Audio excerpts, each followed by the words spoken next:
भाई दिनेश लखानी जी और सुरेश लखानी जी का बहुत पवित्र संकल्प है 551 बेटियों का एक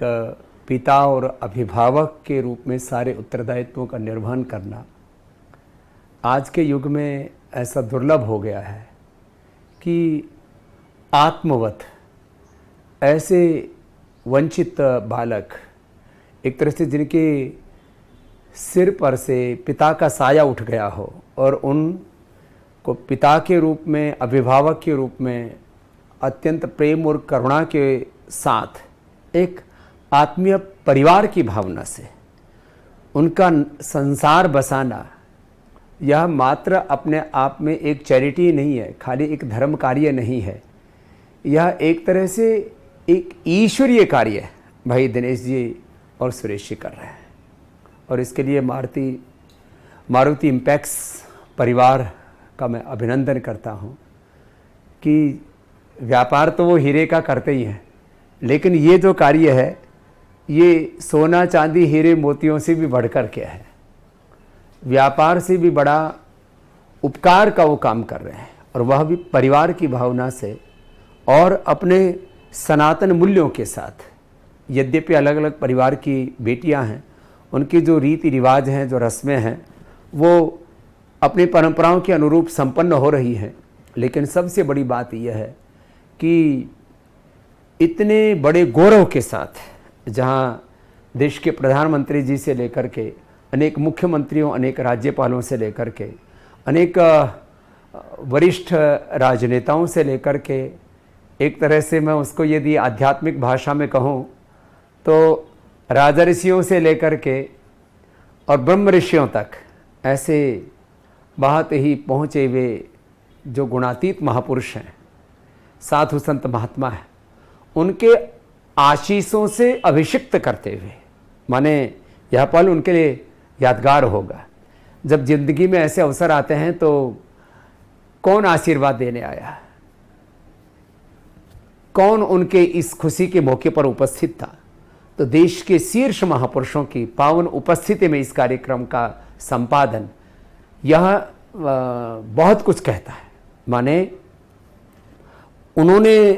पूरी ताकत इसमें लगाई है और इसको बहुत चाव से और भाव से कर रहे हैं। मुझे तो ऐसा लगा भाई दिनेश जी और सुरेश जी ऐसे कर रहे हैं इस समारोह को जैसे अपने ही बेटे बेटियों का ब्याह कर रहे हो। माने इतनी खुशी व्यक्ति को तब होती है। मेरे पास भी स्वयं चल करके आए, लेकिन मेरी व्यवस्थाएं और बाध्यताएं की मैं निकल नहीं पा रहा था। मेरा स्वयं का मन था कि मैं प्रत्यक्ष वहाँ पर आऊँ, लेकिन जो यह कार्य किया है, मैं तो बस इतना ही कह सकता हूँ, भगवान भाई दिनेश जी, सुरेश जी, लखानी जी को शतायु दीर्घायु करें और यशस्वी बनाएं और समर्थ बनाएं, जिससे कि और वो सेवा के कार्यों को आगे बढ़ा पाएँ। और मेरा तो अंतःकरण उस समय भर आया जब मुझे बताया कि ऐसी बेटियां जिनके सिर से पिता का साया, उनकी छाया हट गई, उनको भी इतने प्यार से आपने अपनाया है। यह एक बहुत बड़े गौरव की बात है। उन बेटियों को अब लग नहीं रहा होगा कि उनके सिर पर पिता का की छाया, पिता का की साया, उनका पिता का हाथ नहीं है।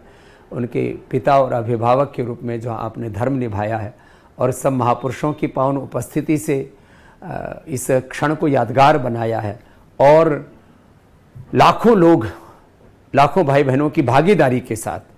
माने इतना बड़ा महोत्सव जो यहाँ संपन्न हो रहा है, ऐसा महोत्सव शायद किसी शादी में, अब कभी प्राचीन काल में किसी राजा महाराजा को भाव हो तो पता नहीं, ज्ञात इतिहास में हमने तो सुना नहीं कि एक साथ लाखों लोगों की उपस्थिति में इस तरह के इस पवित्र आयोजन समारोह को एक बहुत ही ऐतिहासिक और यादगार इसको स्वरूप प्रदान किया है। मेरी बहुत बहुत शुभकामनाएं। और जो भी यहाँ पर इस पाणी ग्रहण संस्कार में, इस विवाह संस्कार में एक नई जिंदगी की शुरुआत में दीक्षित हो रहे हैं, ये बहुत बड़ा अवसर होता है। तो मैं जो जितने भी दंपति हैं, वर वधुएं हैं, उन सब के लिए भी कहना चाहूँगा, हमारी संस्कृति का सबसे बड़ा उसमें एक मंत्र कहा जाता है, मम व्रते हृदय ते दधामि मम चित्तम अनुचित्तम ते अस्तु मम वाचम एक मना जसस्व प्रजापतिस्त्वा नियुनक्त मह्यम। हम एकात्म होकर के, विवाह मात्र दो शरीरों का मिलन नहीं है, मात्र दो कुलों का मिलन नहीं है, ये भगवान के विधान से, ये एक तरह से एक युगन युगन की एक ईश्वरीय विधान से चली आ रही एक प्रवाहमान परंपरा है। और दो परिवारों का मिलन, दो कुलों का मिलन और दो आत्माओं का मिलन, यह एक बहुत बड़ी घटना होती है। और इसमें जो आपकी आज प्रीति है वो आपकी सदा आपकी प्रीति रहे, और सब बड़ों का आशीष पाते हुए, अपने जीवन में पुरुषार्थ करते हुए, परमार्थ करते हुए, आप पवित्रता के साथ एक दूसरे के साथ एकात्म हो करके और हर प्रकार से अपने आप को जीवन में ऊंचे उठाते हुए आगे बढ़ें। आपको सब प्रकार की भगवान खुशियां दे, सौभाग्य दे। ऐसी सभी दंपतियों के लिए प्रभु के चरणों में प्रार्थना। और आप जब कभी हरिद्वार आएँ तो पतंजलि योगपीठ में भी मैं आपको आमंत्रित करता हूँ, यहाँ भी आइए, यहाँ भी आपका एक परिवार है। बहुत बहुत सबको आशीर्वाद, धन्यवाद।